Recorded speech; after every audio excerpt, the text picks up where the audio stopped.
वो मेरे बात को अनसुना कर दिया कुछ ही पल में। पहली बात तो यह है कि किसी की परवाह किए बिना उससे बात किए बगैर नहीं रह सकता। क्या आप इन सेंटेंसेस को इंग्लिश में ट्रांसलेट कर सकते हैं? नहीं ना, क्योंकि इन्हें ट्रांसलेट करने के लिए सिर्फ टेंसेस और ग्रामर की ही नहीं, साथ ही साथ एडवांस इंग्लिश स्ट्रक्चर की भी ज़रूरत होती है। नो प्रॉब्लम, आज की वीडियो में हम वही सीखने वाले हैं, advance English structure with their meanings and examples. तो वीडियो पसंद आए तो लाइक और शेयर जरूर करिएगा। आप हमारे चैनल पर नए हैं तो चैनल को सब्सक्राइब कर बेल आइकन को क्लिक करिएगा। चलिए बिना समय गवाए वीडियो की स्टार्ट करते हैं।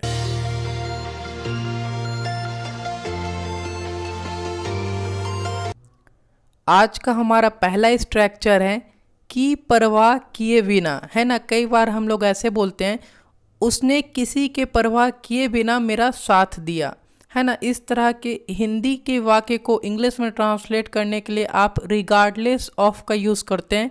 कैसे करना है, एग्जाम्पल देखिए। वह मेरी दोस्त है और मैं उसका साथ दूंगा किसी की परवाह किए बिना। आप बोल सकते हैं, She is my friend and I will stand by her regardless of anyone. She is my friend and I will stand by her regardless of anyone. एक और एग्जाम्पल देखिए।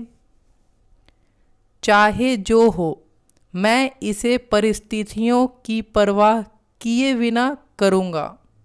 You can say, come what may, I'll do it regardless of the circumstances.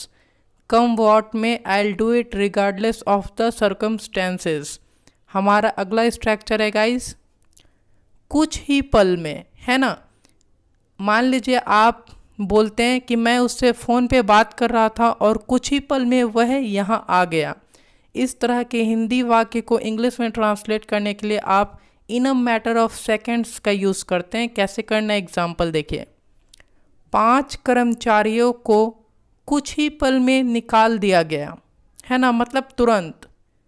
तो इस तरह के हिंदी की sentences को English में ट्रांसलेट करने के लिए आप इन अ मैटर ऑफ सेकेंड्स का यूज़ करते हैं। आप बोलेंगे 5 employees were fired in a matter of seconds.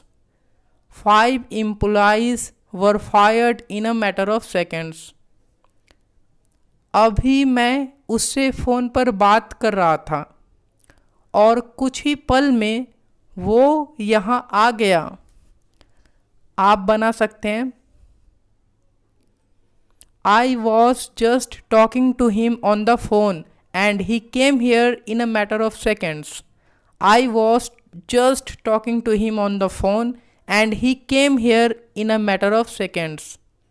हमारा अगला स्ट्रक्चर है, पहली बात तो यह है कि हम लोग डे टू डे लाइफ में अक्सर ऐसे बोलते हैं, पहली बात तो यह है कि मैं उसे जानता भी नहीं हूँ, है ना। इस तरह के हिंदी की सेंटेंसेस को इंग्लिश में ट्रांसलेट करने के लिए आप इन द फर्स्ट प्लेस का यूज़ करते हैं। कैसे करना है, एग्जाम्पल देखिए। पहली बात तो यह है कि आज मैं वहाँ गया भी नहीं। आप बना सकते हैं, in the first place I didn't even go there today. In the first place I didn't even go there today. एक और एग्जाम्पल देखिए। पहली बात तो यह है कि मैं उसे जानता भी नहीं हूँ, तो उसका पता मुझे कैसे पता होगा। आप सिंपली इसे इंग्लिश में ट्रांसलेट कर सकते हैं। आप बोलेंगे, इन the first place I don't even know him, how will I know his address. In the first place I don't even know him, how will I know his address. हमारा अगला structure है guys, बात को अनसुना कर देना। कई बार हम ऐसे बोलते हैं, उसने मेरे बात को अनसुना कर दिया, है ना। तो इस तरह के हिंदी सेंटेंसेस को इंग्लिश में ट्रांसलेट करने के लिए आप turn a deaf ear to का इस्तेमाल करते हैं। कैसे करना है, एग्जाम्पल देखिए। नहीं, मैं उससे बात नहीं करूँगा, उसने मेरे बात को अनसुना कर दिया। आप बोलेंगे no I will not talk to him, he turned a deaf ear to me. No I will not talk to him, he turned a deaf ear to me. एक और एग्जाम्पल देखिए गाइस, मैं ज़्यादा नहीं सोचता हूँ यार, मैंने उसके बात को अनसुना कर दिया।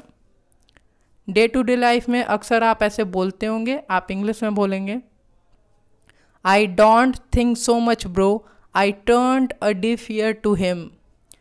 आई don't think so much bro, I turned a deaf ear to him. आज का हमारा अगला स्ट्रक्चर है गाइस, कोई कसर ना छोड़ना। अक्सर हम लोग ऐसे बोलते हैं कि मैंने सफलता प्राप्त करने के लिए कोई कसर नहीं छोड़ा। तो आप इस तरह के हिंदी सेंटेंसेस को इंग्लिश में ट्रांसलेट करने के लिए लीव नो स्टोन अनटर्न्ड का इस्तेमाल करते हैं। कैसे करना है, एग्जाम्पल देखिए। पता है उसने मुझे बदनाम करने में कोई कसर नहीं छोड़ा। आप बोल सकते हैं you know what, he left no stone unturned to defame me. You know what, he left no stone unturned to defame me. एक और एग्जाम्पल देखिए, उसने एक सफल व्यापारी बनने के लिए कोई कसर नहीं छोड़ा, मतलब जी जान लगा दिया, है ना। आप सिंपली इसे इंग्लिश में ट्रांसलेट कर सकते हैं। आप बोलेंगे he left no stone unturned to become a successful businessman. He left no stone unturned to become a successful businessman। आज का हमारा अगला स्ट्रक्चर है गाइस, कुछ किए बगैर नहीं रह सकता। मान लीजिए आप बोलते हैं मैं उससे बात किए बगैर नहीं रह सकता हूँ, या फिर मैं उसे देखे बगैर नहीं रह सकता हूँ। तो इस तरह के सेंटेंसेस को इंग्लिश में ट्रांसलेट करने के लिए आप कांट हेल्प का मदद लेते हैं। कैसे लेना है, एग्जाम्पल देखिए। जब वह मुझे देखती है मैं हंसे बगैर नहीं रह सकता। आप सिंपली इसे इंग्लिश में ट्रांसलेट कर सकते हैं। आप बोलेंगे when she sees me I can't help laughing. When she sees me I can't help laughing. एक और एग्जाम्पल देखिए, मैं एक दिन भी उससे बात किए बगैर नहीं रह सकता। इस तरह से आप डे टू डे लाइफ में अक्सर बोलते होंगे I can't help talking to her even a single day. I can't help talking to her even a single day. आप इस तरीके से इसे इंग्लिश में ट्रांसलेट कर सकते हैं। आई होप गाइस आज की वीडियो लेक्चर आप लोगों के लिए काफ़ी ज़्यादा यूज़फुल लगी होगी। तो वीडियो को लाइक शेयर सब्सक्राइब जरूर करिएगा। आप हमें कमेंट बॉक्स में बताएं कि आज की वीडियो लेक्चर आप लोगों को कैसी लगी। So thank you so much guys for watching this video. Till then take care and good luck.